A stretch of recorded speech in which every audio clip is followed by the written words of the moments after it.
Gift পেতে কার না ভালো লাগে। আমিও এই পছন্দের কড়াইটা একজনের কাছ থেকে উপহার হিসেবে পেলাম।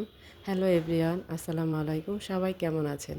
অনেক দিন পর আজ একটা নতুন লং ভিডিও নিয়ে হাজির হয়ে গেলাম। পছন্দের কড়াইতে পছন্দের খাবার রান্না করব। সবাই থাকবেন আমার পাশে আশা করি।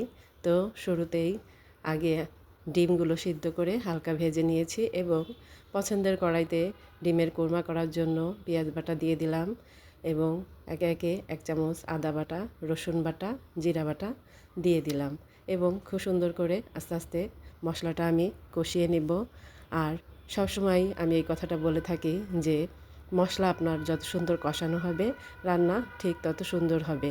সামান্য অল্প পরিমাণে মরিচের গুঁড়া দিয়েছি, যেহেতু এটা মিষ্টি কোরমা হবে তাই বেশি মরিচের গুঁড়া দেওয়া যাবে না।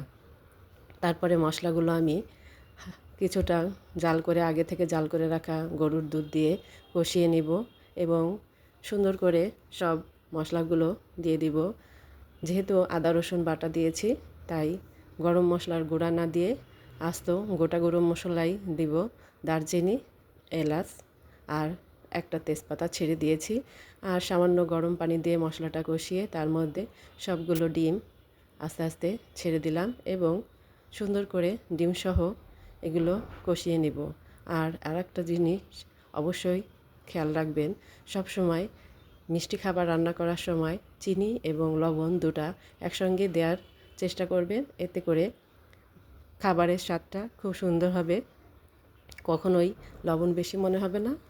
এভাবে সুন্দর করে সব মশলা দিয়ে কষিয়ে এখন আমি এটার ভিতর আগে থেকেই দুধের সঙ্গে মিষ্টি দই মিক্সড করে রেখেছিলাম সেটা দিয়ে দিলাম, বাদাম বাটা দিয়ে দিলাম আর পেঁয়াজ ভেজে বেরেস্তা করে রেখেছিলাম সেটাও উপর থেকে ছড়িয়ে দিলাম। আর এর উপরে আমি দিয়ে দিব সামান্য ঘি। এটা খুবই অসাধারণ একটা স্বাদ আনবে। আপনি যখন রান্না করবেন তখনই যখন ঘিটা দিবেন বুঝতে পারবেন যে এটার ঘ্রাণটাই কতটা সুন্দর হয় এবং খেতে তো মাশাআল্লাহ অনেক অনেক ভালো হয়েছিল।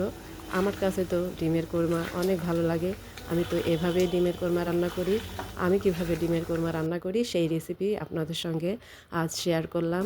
সবার ভালো লাগলে অবশ্যই সবাই শেয়ার করে নিজের টাইমলাইনে রেখে দিবেন এবং আর কখনো রান্না করার সময় সামান্য একটু দেখে নিলেই আপনিও এত মজাদার ডিমের কোরমা রান্না করতে পারবেন। এটা আমাদের অঞ্চলের একটা বিশেষ খাবার। ঈদ উপলক্ষে বাসায় মেহমান আসলে বেশিরভাগই সবাই এই একটা রেসিপি অবশ্যই বাড়িতে রাখে, ডিমের কোরমা।